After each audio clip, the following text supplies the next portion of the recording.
Só um pouquinho aqui. Perfeito. Aqui na minha tela sinaliza que já está gravando. Já está gravando, né? Uhum.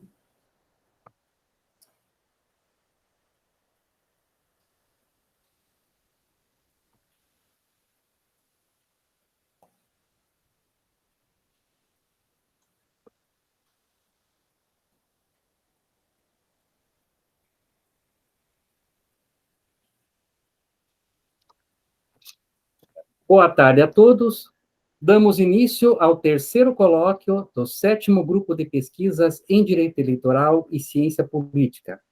O tema de hoje é análise dos temas da revista Paraná Eleitoral, edição 9.2.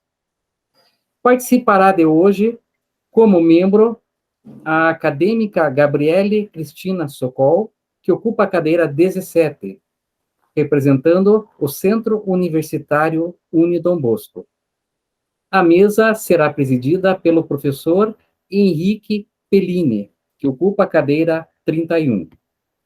O professor Henrique Pellini é mestre em Ciência Política pela Universidade Federal do Paraná, graduando em Direito pelo Centro Universitário Unidom Bosco, jornalista profissional, graduado pela Universidade de Sorocaba, pesquisador do NUSP, Núcleo de Sociologia Política da Universidade Federal do Paraná, dedicado aos estudos das interações no campo da ciência política entre os entes público e privado, ao estudo do lobby, advocation, avaliação e formulação de políticas públicas e relacionamento governamental e institucional.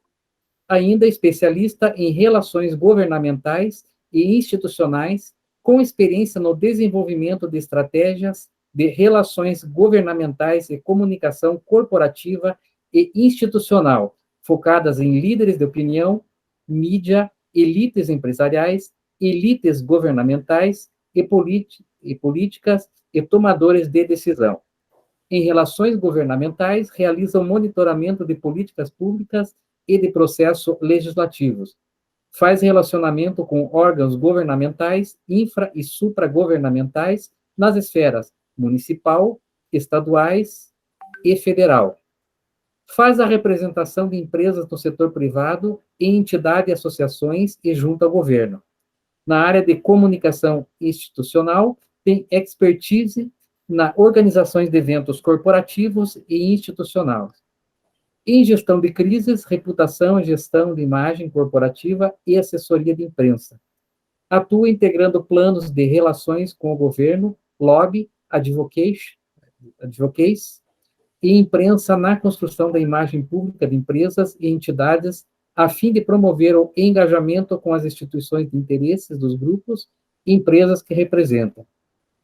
Tem sólida experiência em atividades de representação e de defesa de interesses para o setor privado, já tendo ocupado assento em entidades como Pacto Global, órgão vinculado a organizações das Nações Unidas, Associação Brasileira de Biotecnologia Industrial, AmCham, Câmara Americana de Comércio, tendo ainda atuado como porta-voz em entidades setoriais e de classe em entidades governamentais, quando necessário.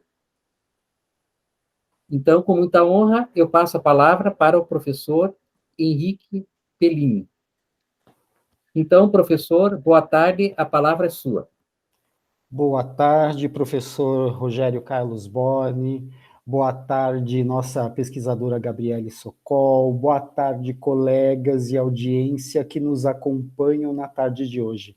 Professor Rogério, muito obrigado pela calorosa recepção e pela generosa descrição dessa trajetória profissional. São 19 anos trabalhando com opinião pública, lobby, advocacy e percepção de opinião pública, juntando tudo isso ao direito e à ciência política, de forma que é uma satisfação enorme estar aqui hoje para poder compartilhar com vocês algumas ideias e poder também conduzir esse debate sobre os temas da revista Paraná Eleitoral, volume 9, edição 2 de 2020, que tem artigos brilhantes, fantásticos, muito poderosos e que trazem excelentes reflexões a respeito desses dois temas que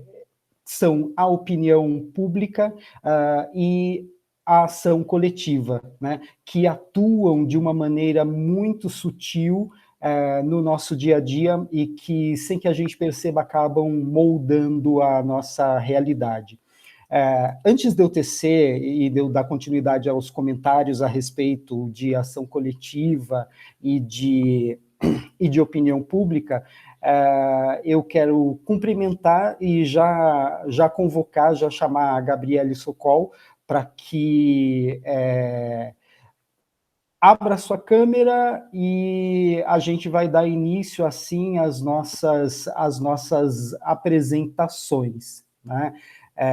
Gabriele, se você já estiver pronta, por favor, pode abrir sua câmera, pode utilizar dos recursos que estiverem disponíveis, PowerPoint, Prezi, o que for necessário. E eu só gostaria de... a gente ficou na definição de dois temas, correto, Gabriele? Qual deles você optou? A gente tinha a questão da pandemia e as limitações,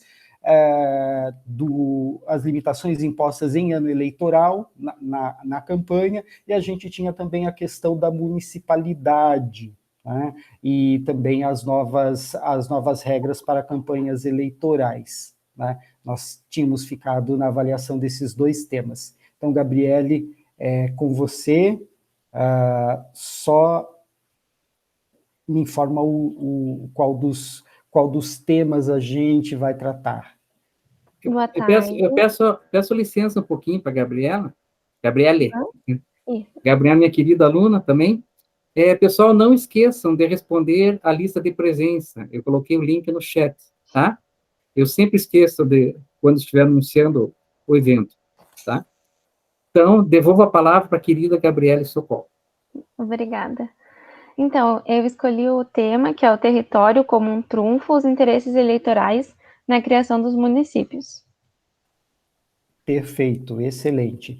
Então, Gabriele, antes de você proceder à tua apresentação em si, eu gostaria que você apresentasse os patronos que representam a tua cadeira, né? Contextualizasse essa importância dos patronos para a nossa discussão de hoje e depois fique à vontade para proceder aí à tua apresentação. Hoje a gente tem um tempo maior que o regulamentado, então pode ficar entre 45 minutos a 1 hora, fique absolutamente à vontade, tá? E seja bem-vinda, uma felicidade ter você aqui. Obrigada. Agradeço também as orientações do professor Henrique, né, que me ajudaram. Então, a minha patronete é a Berta von Suttner e o patrono é o Hans Kelsen. Sobre a Berta von Suttner, ela nasceu em 9 de junho de 1843, em Praga, atual República Tcheca, e, resumidamente, ela foi escritora, pacifista e compositora de música austro-húngara.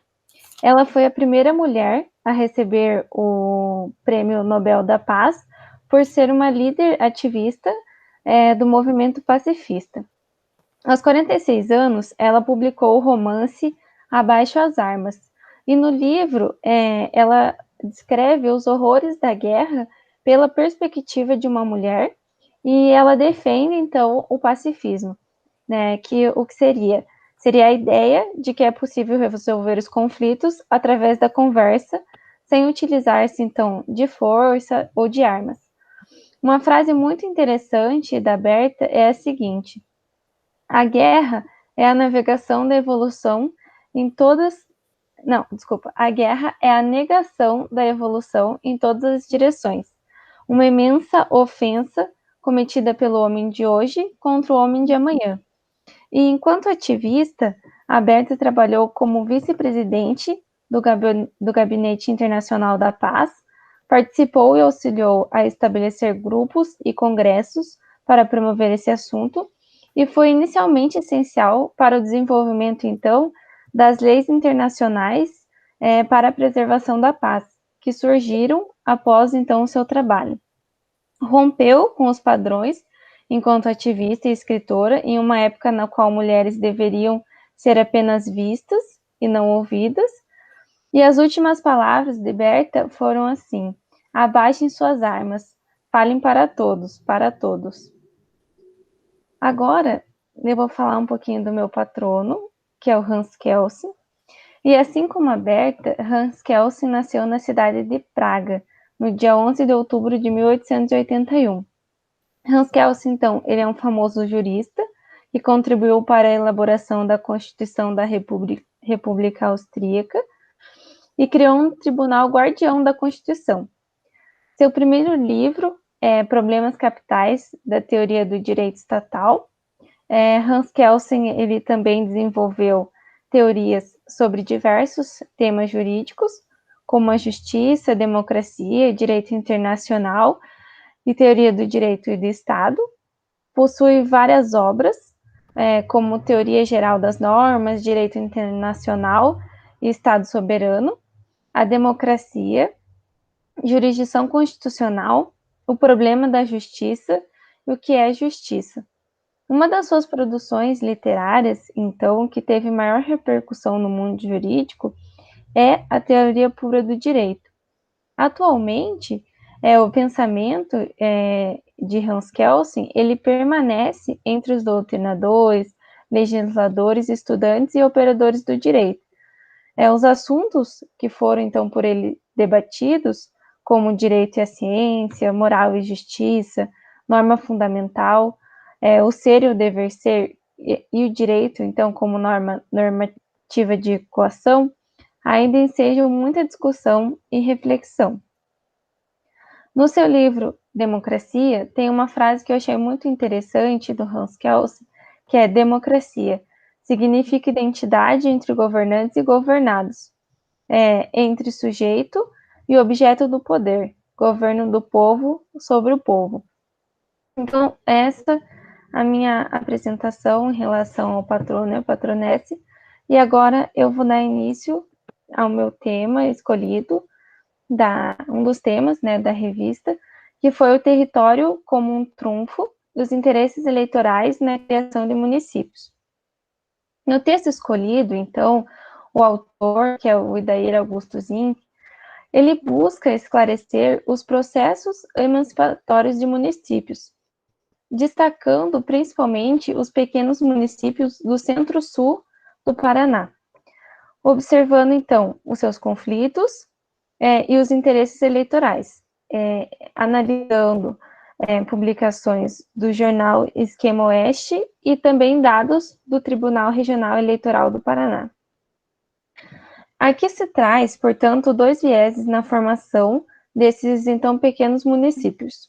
O primeiro é o da população, que almejava o processo de desmembramento político-administrativo, e, do outro lado, os fortes interesses eleitorais estabelecidos, então, entre os deputados estaduais, que representavam o processo junto à Alep, o qual eles visavam, na formação desses pequenos municípios, uma oportunidade de obter, então, um sucesso entre pleitos eleitorais.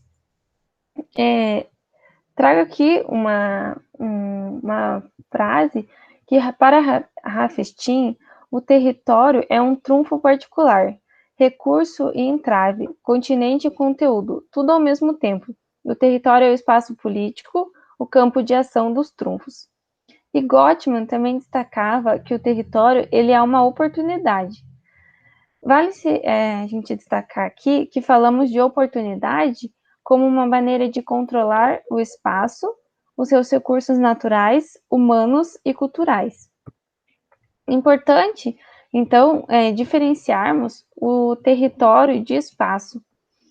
Enquanto conceito, o território ele se apresenta às diversas ciências humanas como uma leitura do espaço, nos levando, então, a um espaço delimitado de forma jurídica ou de forma que as relações sociais elas se estabeleçam e controlem o local. Com isso, entende-se que o espaço ele é anterior ao território, de uma maneira que o território ele só se forma a partir do espaço e se configura como resultado, então, de uma ação conduzida por um ator ou um grupo que, ao se apropriar-se desse espaço, vai o territorializar. Dessa forma, temos alguns exemplos de territórios. Podem ser eles os territórios político-administrativos, territórios de grandes empresas, territórios religiosos e até mesmo territórios do crime. E a semelhança nesses territórios citados é que foram, então, delimitados por grupos, sejam eles econômicos, culturais ou até mesmo o Estado, sendo, então, o principal agente organizador desse território. Com essa pequena reflexão, questiona-se a maneira como os atores políticos eles se aproveitam dos recursos territoriais em processos emancipatórios de novos municípios. É interessante citar aqui outra frase do Ralph Epstein, que nos diz: o poder visa o controle e a dominação sobre os homens e coisas, a população, o território e recursos. Então, esse é o nosso debate. Os políticos, eles visam a formação de pequenos territórios para deter o poder e então, construir naquele espaço, controlando, assim, os recursos e a população naquele local. É de bom tom enfatizarmos que quem tem o poder em um território é quem destina as verbas. Sabemos que muitas vezes não ocorre, então, de maneira igualitária, e sim em prol de determinados grupos sociais, e visando, então, um retorno futuro. E qual seria esse retorno? Receber os votos da população diretamente envolvida e interessada no desmembramento político-administrativo, porque nós vamos perceber que uma parte da população tem interesse a esse desmembramento, essa emancipação territorial. Dessa forma, então, a conformação de elites locais, a partir de interesses em cargos de vereadores e prefeitos, figura como uma das principais causas das emancipações municipais no Brasil. O centro-sul do Paraná é a região do estado em que mais criou municípios entre os anos de 1988 e 1996, totalizando, então, 17 municípios criados nesse período. Nota-se que a criação de novos municípios se concretizou em um contexto de conflitos e interesses políticos e sociais. E como se percebe esse fato? Através de reportagens encontradas nos acervos de jornais, aqui em especial falamos do jornal Esquema Oeste, que durante muitos anos foi publicado na cidade de Guarapuava, na década de 1990, e registrou informações importantes sobre as emancipações, que retratavam informações de poder para entender um pouco esse processo. Quanto às emancipações, então, vale alguns apontamentos. No que se fala sobre Guarapuava, na época, era muito claro que ela não seguiria para sempre como o maior município do sul brasileiro. As emancipações de Campina do Simão, Candói e Palmeirinha eram questão de tempo para acontecerem, mas o que essas reportagens nos mostram e cada uma deveria ser analisada individualmente. Em algumas cidades, inclusive, eram vistas como peso para Guarapuava, como Candói, mostrando que a emancipação, então, seria positiva, e tem dois lados nessas emancipações. O primeiro é que, quando se desmembra um município, ele perde a arrecadação. Então, e por outro lado, haveria menos encargos. E em outra reportagem realizada pelo Esquema Oeste, César Silvestre viu as emancipações de Campina do Simão e Palmeirinha como benéficas ao fortalecimento econômico de Guarapuava. Além disso, essas pequenas cidades se desenvolveriam melhor, porque o município mãe, algumas vezes, não consegue dispor e oferecer à população todos os recursos necessários de saúde, educação, saneamento básico, entre outros. Uma outra reportagem ainda tem um ponto de visão novo. Fala sobre o interesse político da ação de emancipação, independente de ser bom ou não para a cidade. No texto é possível ver a manifestação no sentido de que em ano de eleição os políticos prometiam uma coisa, mas depois disso a opinião facilmente mudava. Anos atrás, Guarapuava havia tido outras emancipações e desenvolvimento dessas cidades, que já poderiam ter acontecido. A emancipação tem muito interesse político envolvido. Com isso acontecendo, poderia ter, então, mais poder nas cidades e outros frutos de renda, parcerias. Dos 17 municípios criados no centro-sul do Paraná, o ex-deputado Artagão de Matos Leão foi responsável, então, pela autoria de 6 projetos de lei, emancipando os municípios de Santa Maria do Oeste, Candói, Laranjal, Nova Laranjeiras, Vermonte e Rio Bonito do Iguaçu. Com base nos dados, então, disponibilizados pelo TRE Paraná, em 2018, nas eleições de 1990, o então deputado Artagão de Matos Leão reelegeu-se como deputado estadual com 28.381 votos. Nos municípios a que pertenciam os então distritos, o candidato eleito obteve 11.492 votos, distribuídos da seguinte forma: 7.311 em Guarapuava, 1.543 em Pitanga, 1.018 em Palmital e 1.620 votos. A Paraná Eleitoral, Revista Brasileira de Direitos Eleitorais e Política e Ciência Política, sendo um dos candidatos mais votados nos municípios citados. Esse é só, então, um dos exemplos de deputados que fizeram de tudo pela emancipação das cidades e, nela, conquistaram votos para se manter no poder. Observa-se, portanto, que muitos dos candidatos que propuseram tais mudanças, eles se elegeram com base nas cidades emancipadas. E essas análises vão de encontro ao pensamento de Bobbio, que divide o poder em 3 categorias, sendo elas político, econômico e ideológico.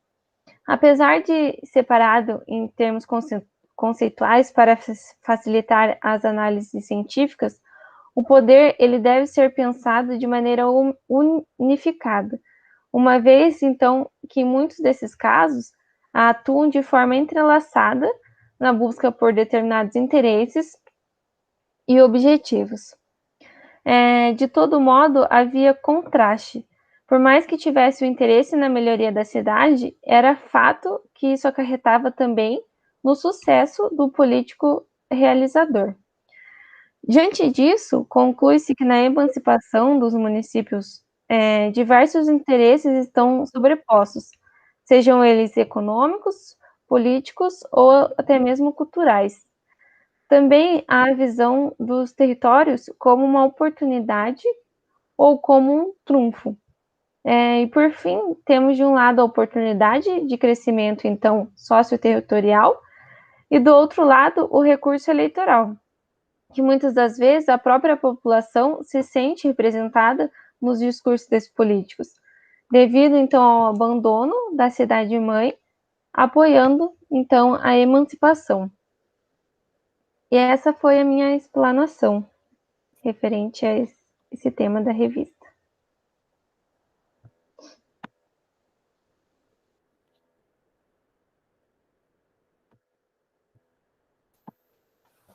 Agora sim.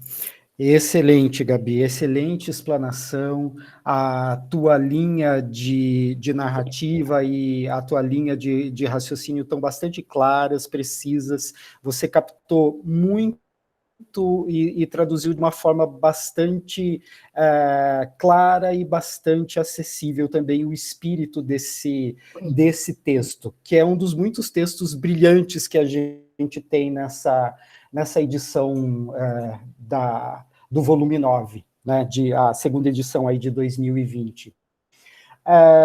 Eu gostaria de fazer alguns destaques da tua apresentação, Gabi, relevando pontos que você tocou e que eu gostaria só de pontuar um pouco mais, que são pontos que merecem a nossa reflexão, né? Pontos já muito bem abordados.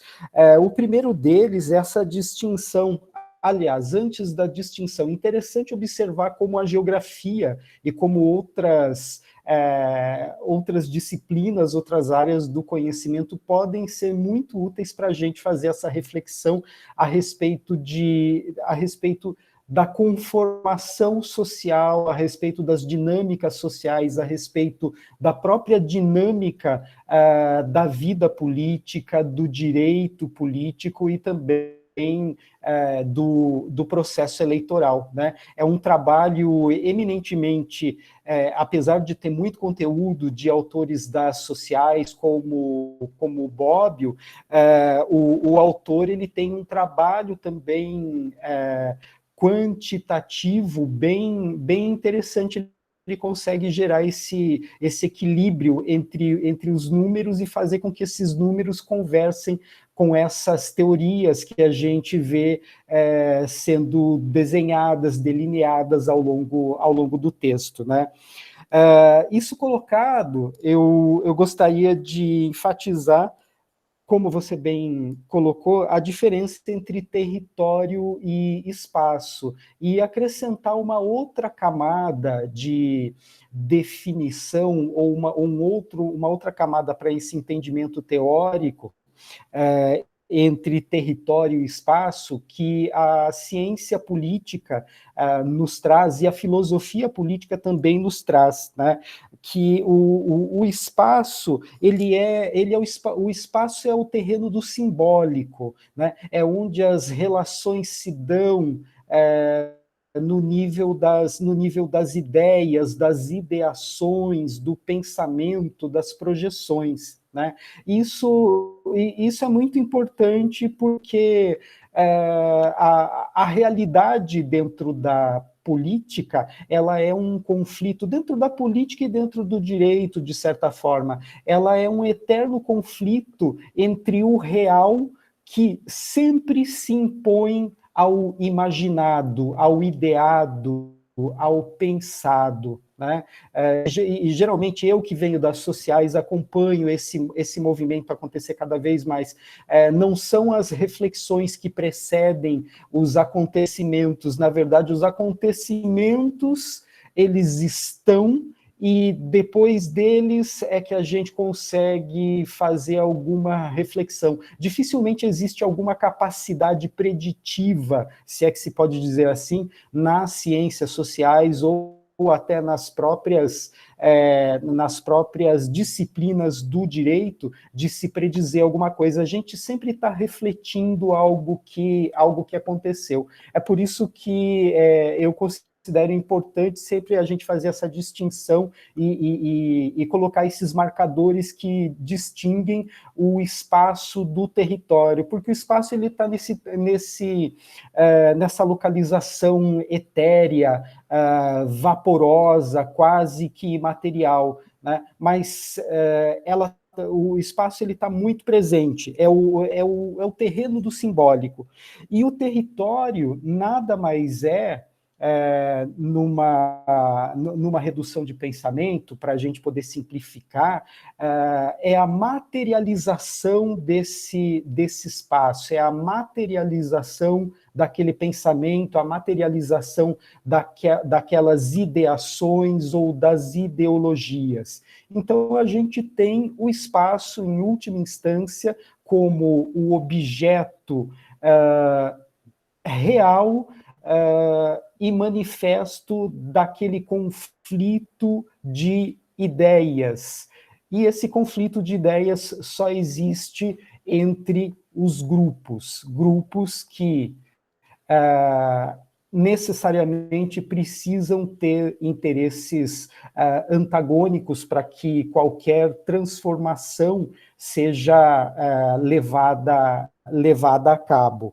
E eu já estou partindo para essa explicação e para essa menção a respeito dos grupos, justamente porque essa questão das estratégias políticas adotadas nos municípios e as estratégias do deputado Artagão, que foram mencionadas no texto, de se criar PLs, propor projetos de lei para emancipação de distritos, para convertê-los em municípios, isso é reflexo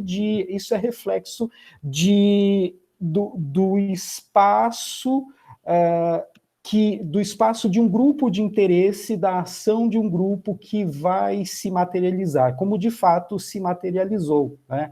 Os dados demonstrados nas matérias pesquisadas pelo autor identificou o número X de municípios e ainda deu cabo de fazer a conexão direta entre a criação desses municípios e o numerário de votos recebido pelo então deputado, né? Tudo isso para dizer o seguinte: o território, além quando ele se firma, quando ele passa a existir numa realidade objetiva, para além de ser uma oportunidade que vai ser aproveitada, utilizada, também é um local de exercício de poder, né? Então, a gente já tem aí dois conceitos para associar ao território também, né? Além da materialidade do espaço que ganha o seu contorno real, também é o local do exercício de poder de um grupo ou de determinados grupos que têm os seus interesses.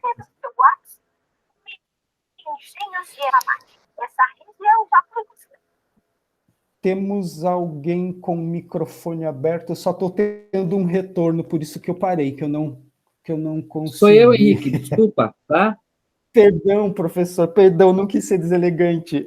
Não, na verdade fui eu mesmo, tá? Eu estou preparando um videozinho para vocês e esqueci de fechar o microfone, peço desculpa, tá bom? Imagina. Daí eu percebi, mas não conseguia travar, sabe? Tá tudo Travou certo, aqui, a não gente está em conseguia. casa. Não, peço desculpas, tá bom? Tá, joia, tá tudo certo. É que eu já não me ouvia, eu falei, deixa eu ver o retorno aqui. Com relação aos municípios, a criação dos municípios e a constituição dos municípios como novos territórios, a gente tem também aí uma questão interessante que o autor traz, que é a da inexistência de consenso, porque se houvesse consenso, se houvesse coesão, e isso a gente parte aí para a teoria dos grupos, para a teoria de ação coletiva, não existiria tensão e não existiria esse esforço ou a tentativa de se criar uma outra realidade ou uma outra dimensão que fosse mais benéfica, que pudesse gerar mais benefícios para as partes interessadas, né? Então, é interessante a gente fazer a análise dessas estratégias políticas e da criação de municípios como forma de se captar votos e de se criar um capital eleitoral, porque a gente está falando justamente, em última instância, também do atendimento de interesses, do benefício a uma determinada pessoa, a uma determinada instituição ou a um determinado grupo. E eu penso que você foi muito feliz, Gabi, nessa tua reflexão, né? Por fim, só para para mencionar, a gente não pode esquecer dessa dimensão de poder que você apresentou, né? Aliás, das 3 dimensões do Bobbio, né? Ele destaca aí o poder econômico, o ideológico e o político. E a gente costuma e tem o vício de pensar esses poderes como separados ou como atuantes isolados, quando, na verdade, o poder é uma coisa só e ele se ramifica nessas vertentes, né? Há autores mais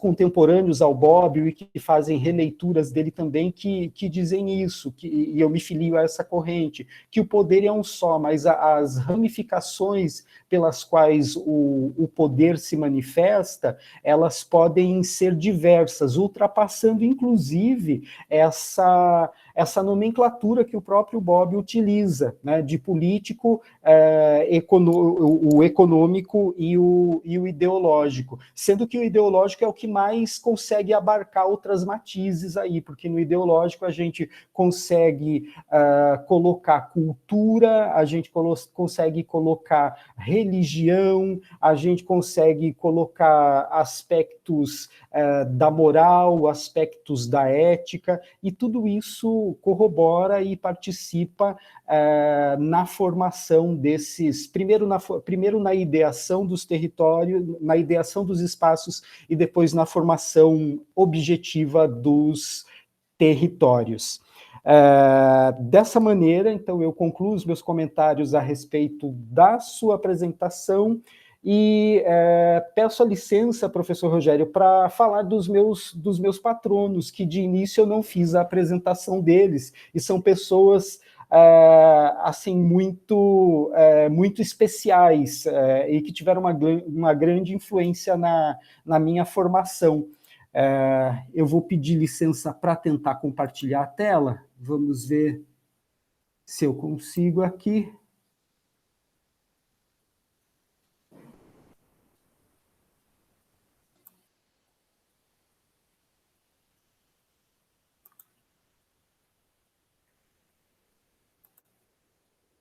Vamos lá. Vocês podem visualizar a minha tela aí? Sim. Sim, sim. Beleza. Então, vamos lá. Os meus patronos na cadeira 31 são a Elizabeth Neumann, né? Ela é cientista política, nascida no ano de 1916, falecida em março de 2010.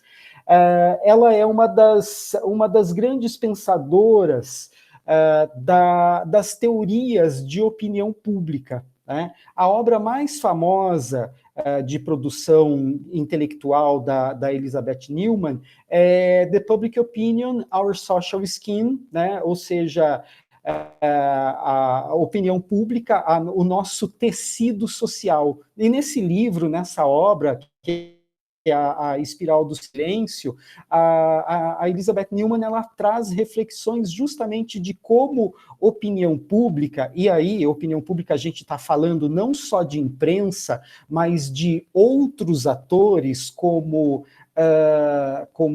por exemplo, religiosos, atores, atrizes, intelectuais, toda e qualquer sorte de pessoa ou instituição que desfrute de alguma notoriedade e que, em função dessa notoriedade, seja capaz de pautar temas na esfera pública, né? Então, a Elizabeth, ela se debruçou justamente sobre os estudos de mídia e os estudos de opinião que foram capazes de moldar não só o comportamento, de direcionar o comportamento, mas de moldar o comportamento, o pensamento de diversas gerações que conformaram as realidades e os diversos status quo ao longo das décadas. Tá? O pensamento dos anos 50, 60, 70, 90, início dos anos 2000, a Elizabeth ela se debruçou sobre todas essas gerações, identificando todos esses padrões de pensamento e de comportamento e explicando a influência sutil da opinião pública para que as pessoas agissem e pensassem como agem e pensam. Né? Então, é uma espécie de justificativa daquele zeitgeist, né, do espírito daquele momento. Eu sou suspeito para falar, eu sou um grande entusiasta das obras da Elizabeth e recomendo muito a leitura. O outro patrono sobre quem eu gostaria de falar é o Mancur Olson, né? Nascido aí nos Estados Unidos em 32, falecido em fevereiro de 88.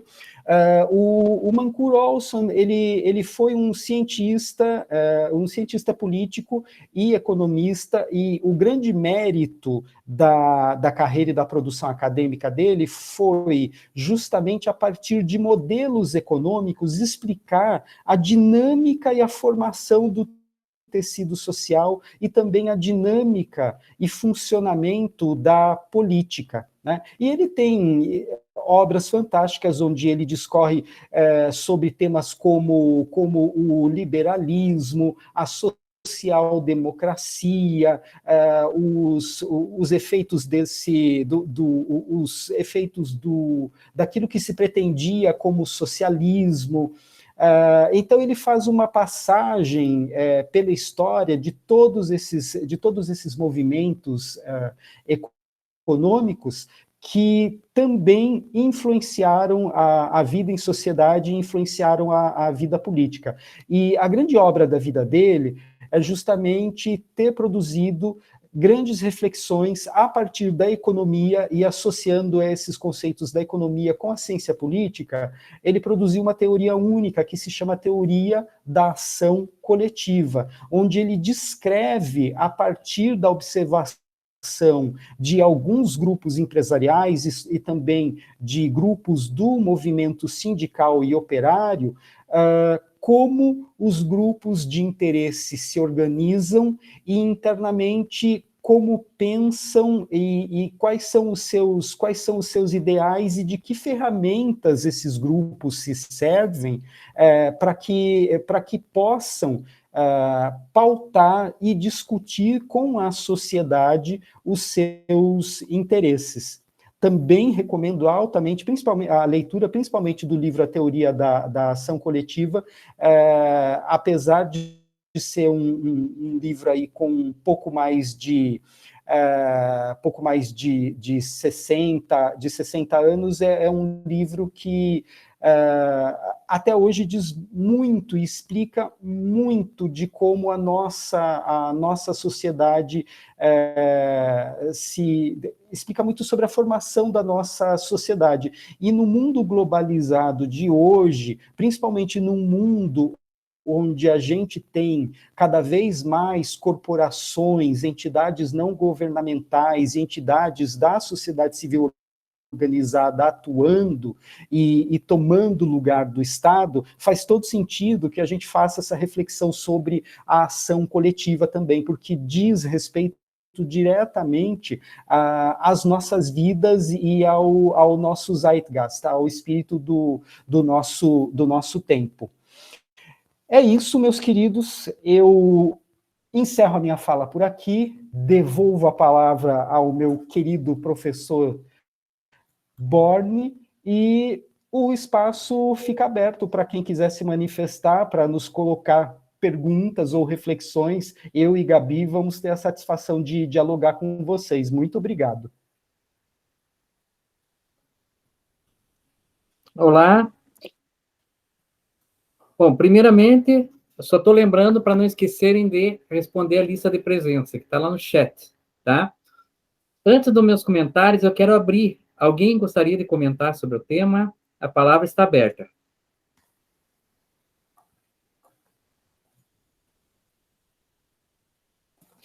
Então, nós estávamos, a Gabi falou muito, bom, primeiro, eu gostei muito dos patronos do Henrique, que foi ele que indicou e eu não conhecia. Inclusive, eu vou atrás desses livros, que eu estou precisando desses livros para o meu doutorado, né? Eu posso emprestar esse daqui. Então, eu vou pedir emprestado, se eu prometo que eu devolvo, tá? Teoria da ação coletiva, já está aqui, reservadinho. Então, tá ótimo. Eu prometo que te devolvo lá, tá? Que eu já andei procurando aqui, tá difícil de encontrar, né? A gente discutiu muito, a Gabriele, muito bem, parabéns, Gabriele. É uma aluna que eu tenho orgulho. Então, a Gabriele é uma aluna maravilhosa, ela, não só como aluna, mas ela me auxilia, ela que faz os certificados para vocês, é a nossa secretária dos grupos de pesquisa, é a nossa secretária lá do Sábado do Saber, é uma aluna, assim, que eu tenho um carinho muito grande, né? E, por falar nisso, no sábado, nós temos o Sábado do Saber, eu vou convidar vocês daqui a um pouco no chat, tá? E a Gabriela vai ser mestre de cerimônia comigo. Então, nós falamos muito, a Gabriela falou muito dos municípios que foram criados no Paraná, principalmente na região de Centro-Oeste e Sul. Ali na minha região de Irati foi criado Fernandes Pinheiro e Guamiranga na época, né? E só que a gente começou a discutir, será que existem municípios que deixaram de ser municípios e voltaram a ser distrito? Já pensaram nisso? Há pouco tempo atrás, logo que o presidente atual assumiu, ele falou em extinguir municípios, 90 e poucos municípios são inviáveis. São inviáveis? São inviáveis. Sai mais caro, eles vivem mais pelo fundo de participação dos municípios. Mas você pode extinguir eles? Não, não pode. Bom, ali o nosso presidente ele já confundia. Ele achava que a União estava acima do Estado, estava acima do Distrito Federal. O Distrito Federal existe, pessoal, a maior parte esquece que existe, é o quarto ente, e acima dos municípios. Não. A União, os estados, o Distrito Federal, os municípios, eles estão todos no mesmo nível, são entes federativos. O que eles têm? Governo, população, na verdade eles têm povo, a União tem povo, o Estado tem povo, o Distrito Federal tem povo e o município tem povo. Tem governo? Tem. Os 4 entes têm governo. E tem território? Tem. Qual que é a diferença entre eles? E todos têm autonomia. Ninguém tem soberania. A União tem soberania? Não. Quem tem soberania é o Estado brasileiro, a República Federativa do Brasil. A União não tem soberania, a União tem autonomia. Então, qual que é a diferença? Tem 2 diferenças, tá? Que essa diferença que eu vou falar para vocês não coloca um ente acima do outro. São todos do mesmo nível. O prefeito de Curitiba não deve nada para o governador e nem para o presidente, porque os entes são todos no mesmo nível. A diferença dos entes federativos a primeira é o tamanho do território. Tá? Tamanho do território. E território não quer dizer que um território pequeno afasta a autonomia. A Holanda teve que aumentar em 2/3 o país, represando o mar, era um dos menores países do mundo, dos mais ricos e dos mais avançados do mundo, né? E não é Holanda, é Países Baixos, já falei errado, né? Então, a Holanda é apelido. Porque o país, antes de ser aumentado com o represamento, ele se chamava Holanda. Então, Holanda é só 1/3 do país, é a Holanda antiga, né? A Holanda de baixo, Holanda de cima. Mas a diferença é o tamanho do território. E a segunda é de competências, tá? Competências não quer dizer hierarquia. Então, a Constituição diz para o município, o teu papel é esse. Diz para o Estado, o teu papel é esse. Diz para a União, teu papel é esse. E fala para o Distrito Federal, o teu papel é somado ao papel do município e do Estado. Eles têm competências, são papéis diferentes, não papéis superiores um do outro. Né? Então, eles têm uma diferença de papéis. Então, essas 2 diferenças. Todos são autônomos.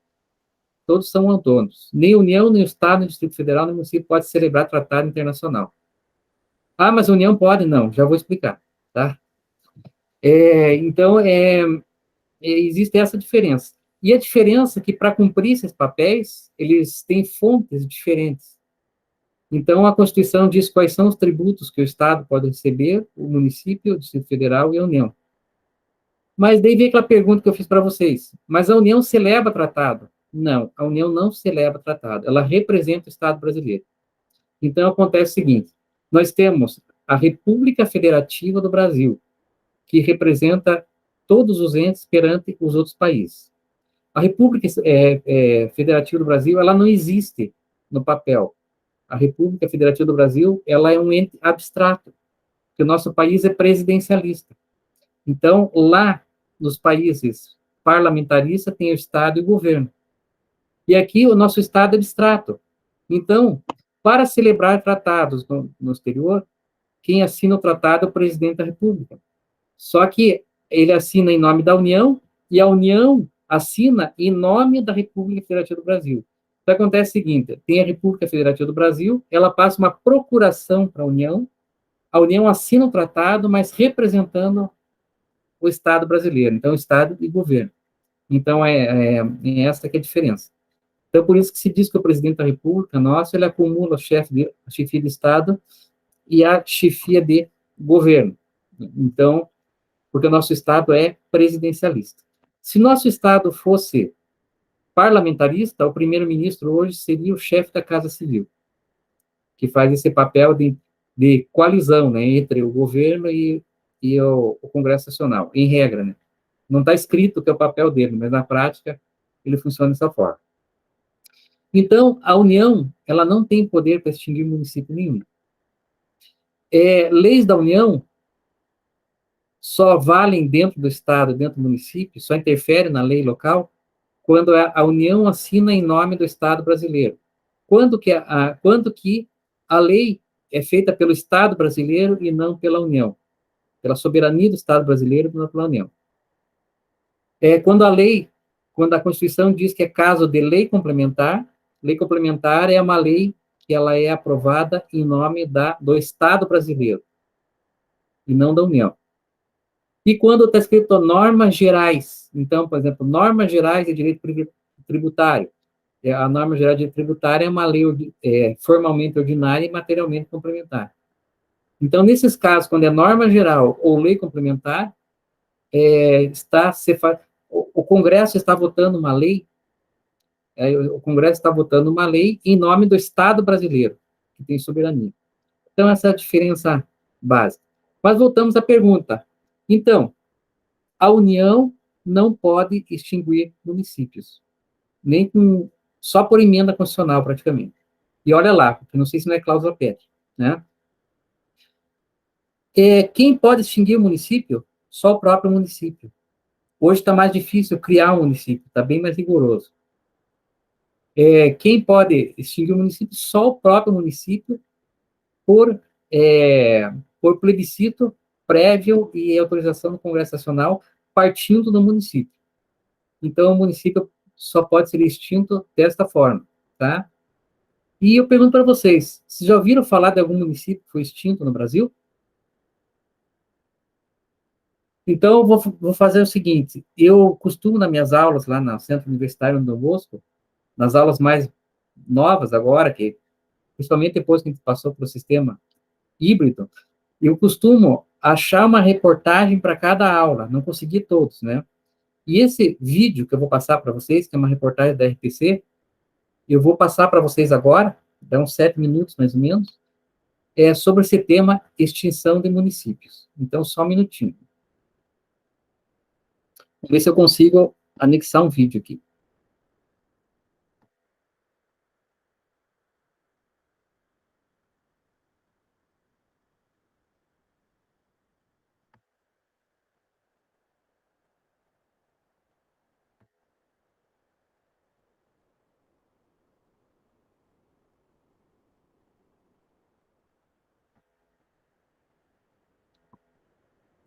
Deixa eu ver como é que faz para anexar um vídeo, né?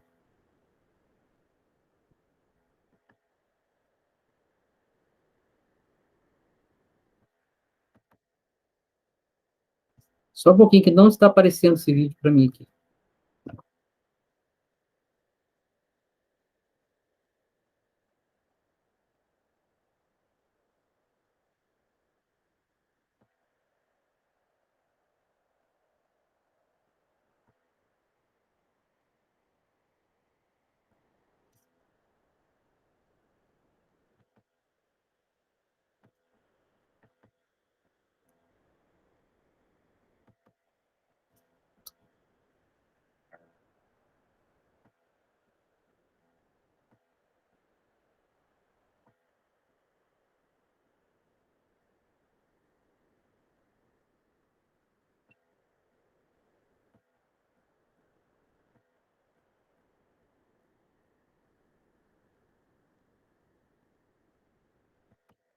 Pessoal, não sei porque ele não mostra o vídeo para mim aqui. Vou tentar aqui. Vamos tentar pela janela aqui.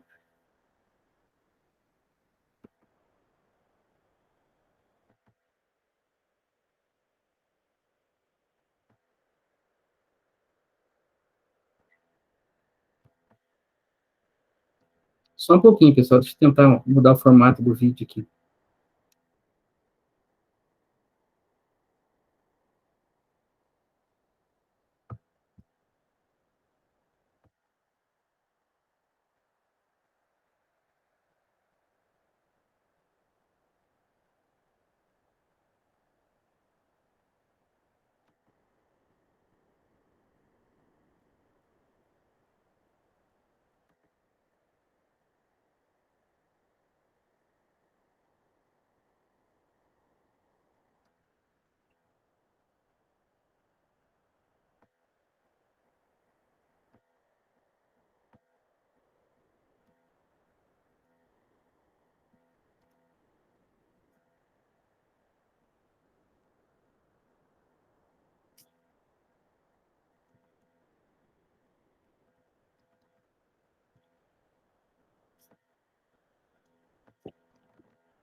Só não está aparecendo uma tela aqui, né? Não. Não, ainda não, professor. O senhor quer compartilhar o link comigo? Eu tento ver se eu consigo exibir por aqui. Deixa eu, que ele está em MP4 aqui no meu computador, mas ele não mostra para mim na vista aqui, está aberto aqui, não mostra. Entendi. Entendeu? Deixa eu ver aqui.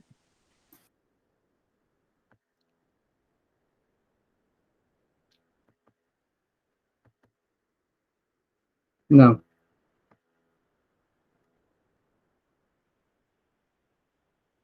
Só mais um pouquinho aqui, que é bem interessante esse vídeo.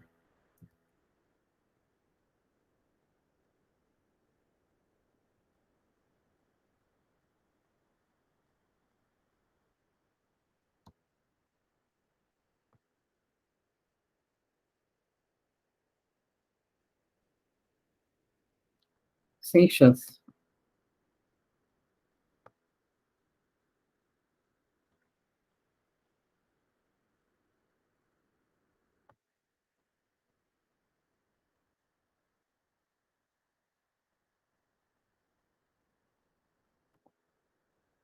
Só mais um pouquinho, vou tentar mais uma vez, senão eu vou desistir.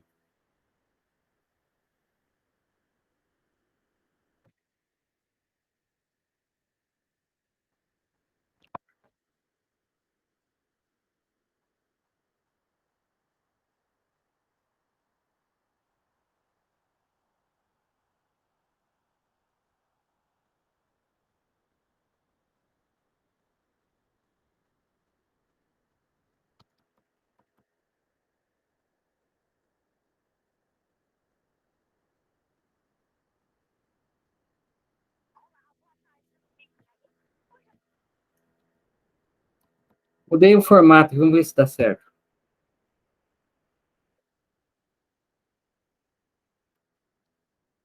Ele não mostra.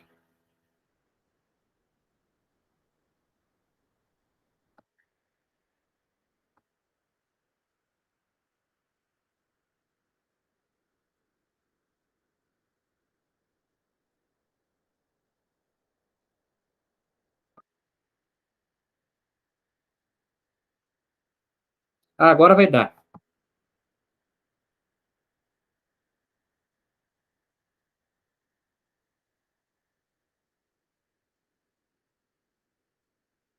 Eu mudei o passador de filme ali, né?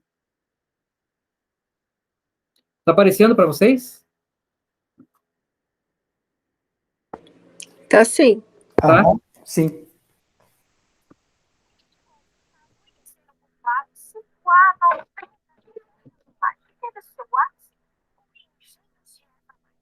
Essa região já foi considerada município e atualmente é distrito de Morretes.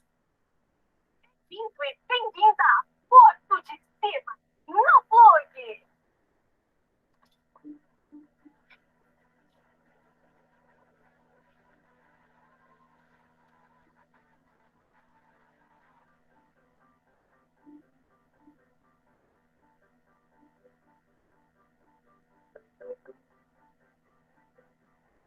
Continuamos com a nossa missão de apresentar as belezas desse cantinho do Paraná, rodeada pelo verde da Serra do Mar.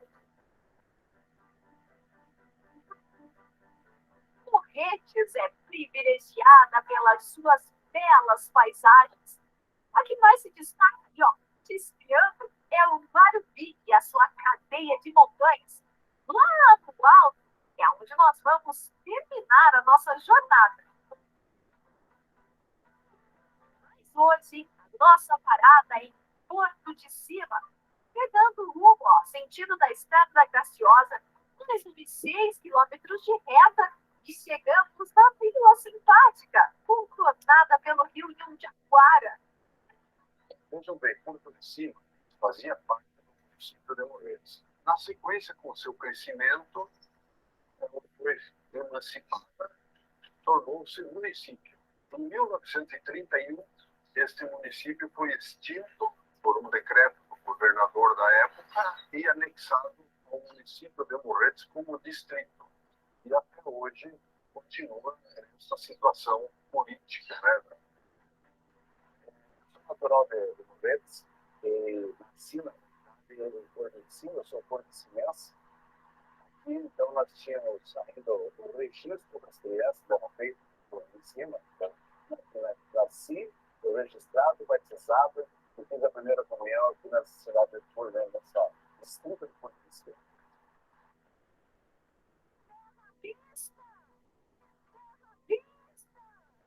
Nos despedimos semana passada da cidade de Porto Amazonas e estamos já chegando na nossa próxima parada. Estamos recriando o mesmo caminho que os primeiros moradores dessa região fizeram, desbravando este lado do nosso estado pelas águas do Rio Iguaçu. Desembarcamos em um lugar onde já teve um porto fluvial e uma baita infraestrutura, como hotel, comércios, Câmara Municipal. E hoje, onde aqui é uma casa, já foi o cartório da região. Tudo que uma cidade em franco desenvolvimento tem. E com a chegada das estradas, a história mudou de direção. Bem-vindo e bem-vinda a um novo momento de carreira no clube! As águas trouxeram o desenvolvimento. O povo criativo encontrou um jeito de prosperar na falta de terra firme. Foram bons e longos anos áureos para essa região. Mas o tempo, sabe, o amigo de muitas horas, mais uma vez somou a criatividade de outros tantos povos e levou o movimento para outras regiões, com mais velocidade, com menos sofrimento e mais oportunidades, transformando essa paisagem. Palmira foi muito próximo. Começou, se tornou município em 1903. E deixa de ser município, talvez que apareceu em 1950. Esse período aí, né? Por que ele apareceu? Porque quando a navegação acaba feita por município. Antes movimentada cidade de Palmira, hoje é distrito da cidade de São João do Triunfo, no sudeste do Paraná. E para chegar até aqui, foi por estrada mesmo, viu? Coisa de 2 horas de carona no banco de uma caminhonete.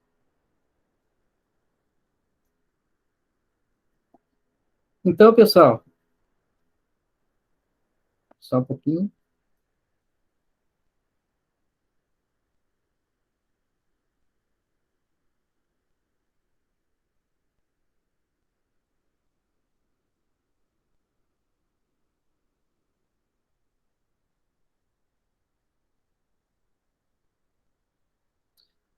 Então, pessoal, gostaram da reportagem? Então, deu para ver, né? Muito boa, bem interessante. É o tipo de realidade que a gente não imagina, né? Principalmente quando deixa de.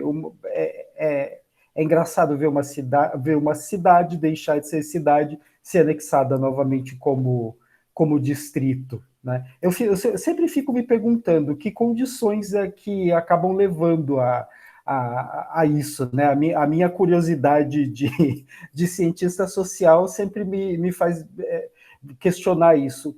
O que motivou? Será que foi só político? Será que foi só um fator econômico? Tinha algum fator cultural preponderante? Né? São situações que são dignas de um estudo de caso mesmo para a gente entender o movimento que acontece aí para gerar essas transformações, né? Ou essas reversões, né, de cidades que voltam a ser distritos. Nunca imaginava, olha, eu estou surpreendido mesmo, professor. E, na verdade, eu sou fã de 3 programas da RPC, é o Meu Paraná, o Estúdio C e o Plug. Você sabe que eu vou me formar em jornalismo em breve, né? Então, eu tenho trabalhado muito nesse tipo de reportagem. E agora, eu peguei 2 reportagens do Plug, extraí só esse pedaço, mas está lá na internet, são reportagens muito boas, sabe? Então, eu aconselho que vocês assistam a reportagem completa. Eu montei 2 reportagens ali em dias diferentes, com a Micheli ali, né? E ficou bem interessante, tá? Agora, deixa eu fazer mais uma pergunta para vocês, já que hoje dá para estender, né? E algum estado, vocês conhecem algum estado que desapareceu? Eu não tenho vídeo sobre isso, vou explicar. Alguém tem ideia? A gente sabe que tem estados que foram criados, né? Mato Grosso do Sul, Tocantins. Deixa eu contar uma história para vocês. Tá? Quando Brasília, acontece o seguinte, o Rio de Janeiro era a capital do Brasil, tá?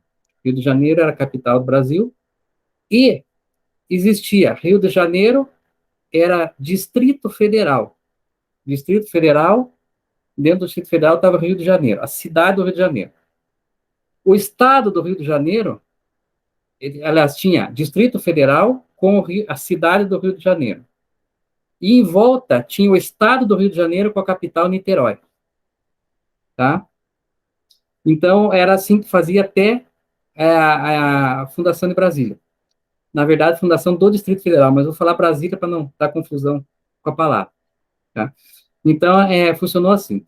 Então, o que acontece, né? Toda a arrecadação do Rio de Janeiro como capital via para a cidade do Rio de Janeiro. E o entorno, o estado do Rio de Janeiro era muito pobre. Porque a arrecadação estava toda na cidade do Rio de Janeiro e o estado não produzia, né? Daí, quando mudou a capital para Brasília, o Rio de Janeiro não queria abrir mão de ser o Distrito Federal. E o que eles fizeram? Criaram um estado com um município só, que era o Rio de Janeiro, o estado da Guanabara. Então, tinha ali o estado da Guanabara, que arrecadava o grosso dos tributos, com a capital, Rio de Janeiro. Só que a capital, o estado só tinha um município, que era o Rio de Janeiro. Então, Guanabara e Rio de Janeiro. E em volta, o estado do Rio de Janeiro com a capital, Niterói, que não aliás, arrecadava o suficiente, mas era muito pobre. E daí o que aconteceu para resolver esse problema? O presidente militar Ernesto Geisel, em 1976, com uma canetada, acabou com o estado da Guanabara e acabou com a capital Niterói. Transformou tudo numa coisa só. Rio de Janeiro, capital Rio de Janeiro, e toda a arrecadação vai para o estado do Rio de Janeiro. Então, foi um estado que desapareceu, foi em 1975, tá? Isso eu fiquei curioso, fui atrás e descobri o que aconteceu com o estado da Guanabara. Tá certo? Pessoal, alguém quer comentar alguma coisa? Não? Então, eu passo a palavra para o Peline para as considerações finais, depois eu encerro a sessão.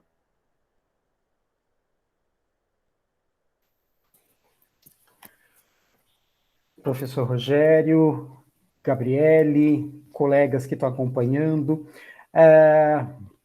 Eu acho que a grande reflexão que o tema trazido pela Gabriele nos deixa, assim como os outros temas, os outros artigos dessa edição da revista, e eu só vou frisar de novo, volume 9, edição 2, 2020, assim, é excelente, é uma revista excelente porque permite que a gente discuta muito essas questões e que faça essa aproximação com as teorias da ação coletiva e com as teorias de opinião pública. Então, na medida do possível, recomendo que vocês, se interessando pelo assunto, que leiam essa edição, ela está muito especial, de fato. Tem temas que versam nessa edição sobre a religião, a territorialidade dos municípios, as questões de delimitação de espaço enquanto simbólico, quando a gente fala de regras em ano eleitoral. Então, a revista está recheada de temas onde a gente consegue passear nesses dois campos da ação coletiva e também da opinião pública. Leiam, recomendo muito. No mais, agradeço pela audiência de vocês, deixo os meus cumprimentos a Gabriele, e mais uma vez os meus parabéns pela performance, pelo desempenho, clareza e pela formação desse pensamento cada vez mais brilhante, e agradeço ao professor Borne pela oportunidade de estar aqui, da gente poder fazer esse debate e compartilhar os nossos conhecimentos e também fazer essa troca de ideias que é muito, muito salutar, é muito importante, né? É assim que a gente vai crescendo também. Dessa forma, me despeço, muito obrigado, um abraço enorme para todos vocês. Eu abro a palavra para a Gabriele fazer sua despedida.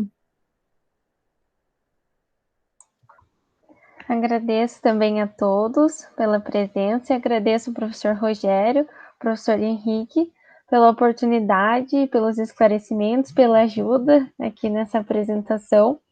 Fico muito feliz em poder aprender um pouquinho mais com pessoas tão incríveis e com um conhecimento grande. Então, muito obrigado. Antes de eu sair, mais uma vez, não esqueçam de responder a lista de presença, quem não respondeu. Tá? Convido vocês para, no sábado, assistir o 19º Sábado do Saber. Se vocês se inscreverem e responderem a presença, vocês recebem certificado lá, como atividade complementar. Vai ser com a professora Ina Barbosa Onda e Souza, que é uma das coordenadoras do nosso 6º grupo de pesquisas. O tema é inovação e governança na Constituição. A Constituição coloca mais ou menos 15 vezes a palavra governança e coloca a palavra inovação. E a Agenda Global 2030 também, tá? E ela vai falar tanto no poder público quanto na iniciativa privada. Então, vocês estão convidados, eu coloquei para vocês lá no grupo de WhatsApp os caminhos para fazer a inscrição.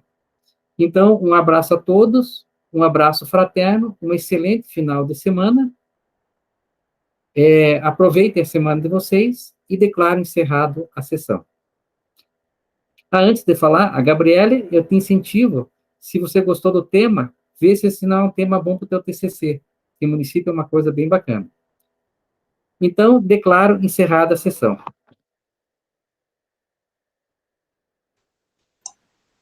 Muito obrigado a todos. Até mais. Boa tarde para vocês. Tchau, tchau. Tchau. Valeu, abraço, pessoal.